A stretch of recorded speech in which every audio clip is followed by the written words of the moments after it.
Greetings. I am the Chief Justice, or Iudex, of Fontaine. But you may simply address me by using my surname, Neuvillette. Not because I wish to keep my distance from you. No, I am merely conscious that being overly familiar may bring the impartiality of the judiciary into question in some people's eyes. If you have any requests or concerns, then, to the extent permissible by law at least, we can sit down and discuss them together as we partake of some imported water from Chaoyin Village. I see the value in my own work, but I also see the meaning in all the endeavors of the people of Fontaine. I believe I will continue to take pride in fulfilling my duties. Water comes in many flavors to the discerning palate. Mondstadt's water is crisp and pure, while water from Liyue has an enduring aftertaste. In Inazuma, the water possesses a depth of flavor unlike any other. Sumeru's water, meanwhile, has a rich and complex flavor profile, but it must be savored patiently to fully appreciate it. Melusines are beautiful creatures. They are the pride of Fontaine. Be sure to befriend them and cause them no harm. Ah, my apologies. This heavy rain must be quite an inconvenience for you. It's over. What's that saying again? Bolt from the blue? Yes, I believe that captures how it feels to me. Snow is in fact one of water's natural self-cleansing mechanisms. But human activity tends to reduce snow's purity, so do not consume it. I find that the beauty of bright sunlight is best appreciated from the indoors through a window. I cannot help but feel that you bringing me here is some sort of an assassination attempt. Good morning. I hope you have a wonderful day. Ah, it's past noon. You must be looking forward to your afternoon tea or coffee break. I certainly am. Good evening. I hope you have not encountered any unpleasantness today. Good night. I am quite fond of the image of a perfectly still body of water, and it is on this note that I would like to wish you a peaceful, undisturbed sleep. May no waves of emotional distress ripple through your dreams tonight. I am no rabid fan of trials.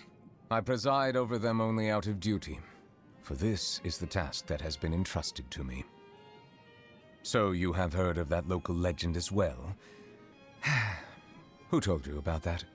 Or more pertinently, who was responsible for spreading it in the first place? Well, never mind.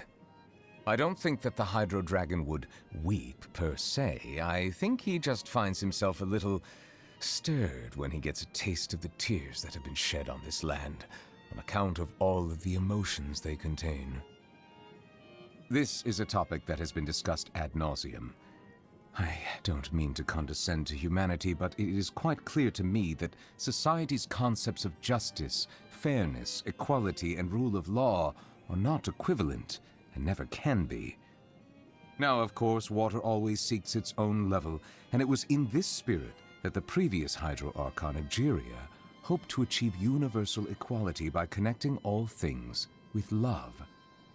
Her successor chose instead to seek equality by means of the law.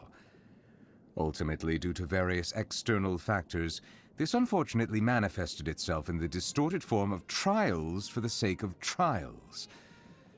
Nevertheless, there are reasons for everything. I suppose I should refrain from criticizing her. Since you hail from beyond the stars, I invite you to be my witness as I judge this upended world. This realm dismantled was of the formidable Father himself, but what now reigns here is a cluster of filthy feathers. Though we live in a world of disarray, I shall undertake to restore all that has been broken. The time that I have spent living among the citizens of Fontaine and traveling with you has transformed my views. Even though before this I had pardoned the sins of humanity long ago, I can promise you that my future judgments will not cause any harm to the common folk. That being said, my grievances with the usurpers have yet to be settled. They owe a debt of blood that shall not be forgotten. I was once advised to wear a counterfeit vision so that I might more easily intervene during moments of crisis. To be quite frank, I was not enamored by this suggestion, nor the implication that one must only exercise the power that is rightfully theirs under false pretenses. With that said, however, I have developed a newfound appreciation for the value of human yearning and determination, having spent considerable time around vision-bearing humans. Excuse me? You're saying that even some members of the Seven don a counterfeit vision before mingling with their people? My apologies. I was just caught off guard by the absurdity of the situation. Fontaine does have some rather intriguing laws on its books. For instance, it is forbidden to release any flying objects during the first 3 days of each month. During the dry season, all bivalves that wash ashore belong to the Hydro Archon, while all other mollusks belong to the people. No domestic pets shall be named after Farina. Tomato ketchup is to be consumed in restaurants only as a condiment, never on its own. And finally, Melusines are to be addressed using she/her pronouns, never the impersonal it/its. That last one was my personal contribution. Some days my mind wanders, and I fantasize about walking into the rain. Oh, but don't worry. My flights of fancy don't distract me from my work. The bishop's ancestry can be traced directly back to the Fontamer Sea, which is why they are so adept at evolution. I am reminded of an old custom that the dragons once observed. We would take a sip of our perished young brethren's blood.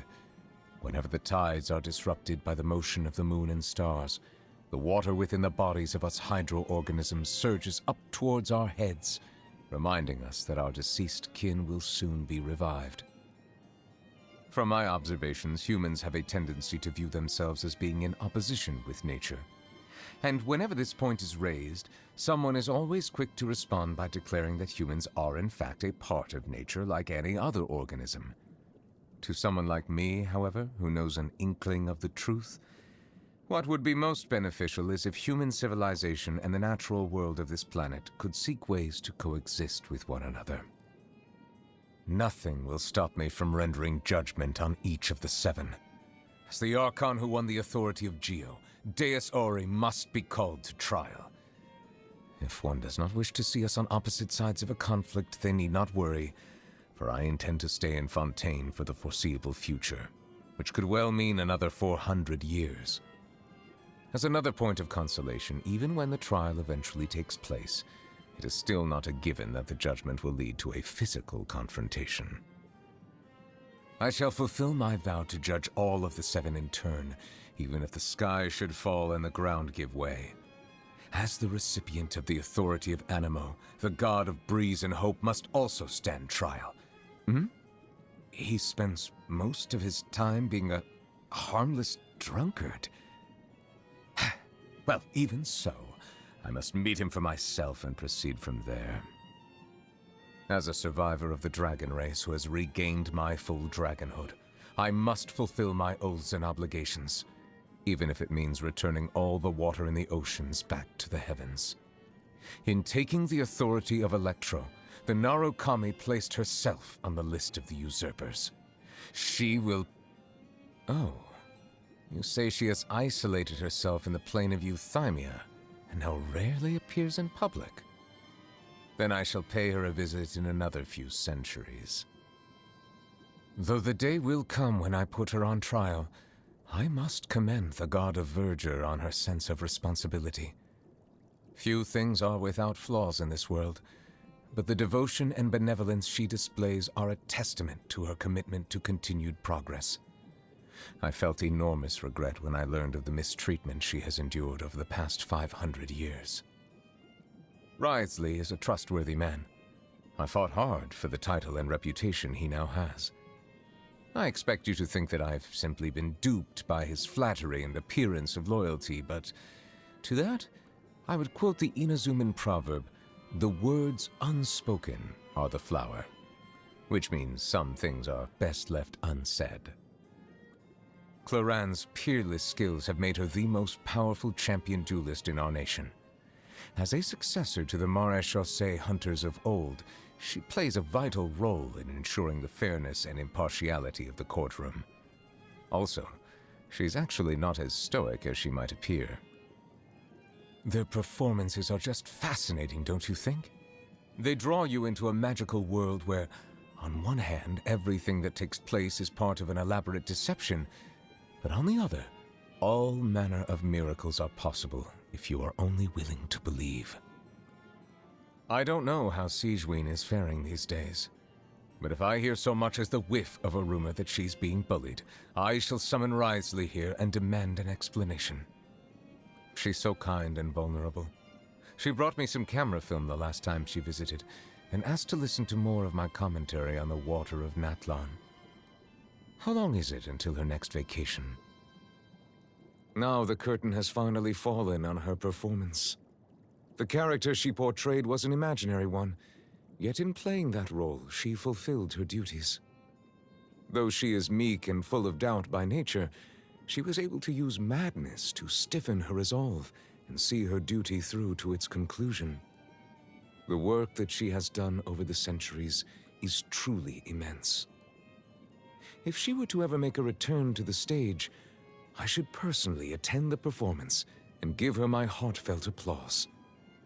Yes, I must do so when the opportunity arises.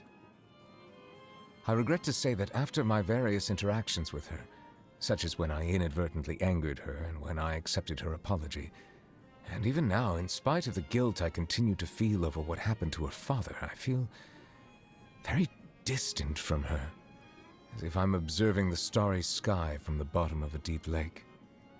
It is by no means intentional, and I also know it is not something that I can easily make up for. Unlike water, emotion does not settle quickly once agitated, nor is it naturally inclined towards equilibrium. I usually do my best to avoid forming personal relationships or even collaborating with others outside of established procedures.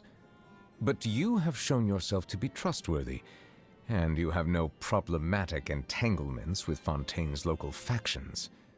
Therefore, I would be pleased to journey with you. This is something that I can only say in private. I could never publicly share my views on this matter. It positively baffles me that Fanta has managed to become such a popular drink.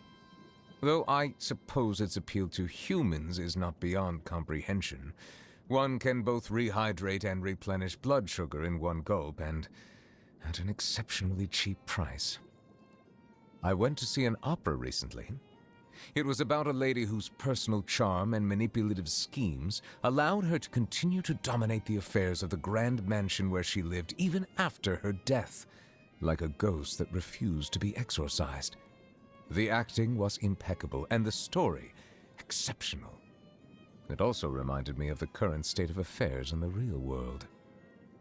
For a number of reasons, I rarely leave Fontaine. As a result, though I enjoy tasting spring water from all over the world, I always have it delivered to me here, rather than collecting it myself. And yes, subtle as the flavor differences between samples of different regions may be, I am perfectly capable of distinguishing between them. Do you still doubt me? I am the Udex. I do not lie. I have to say, my daily life is not without its inconveniences. For instance, I often find myself stepping on my robes as I sit down, or squashing my coiffure against the chair.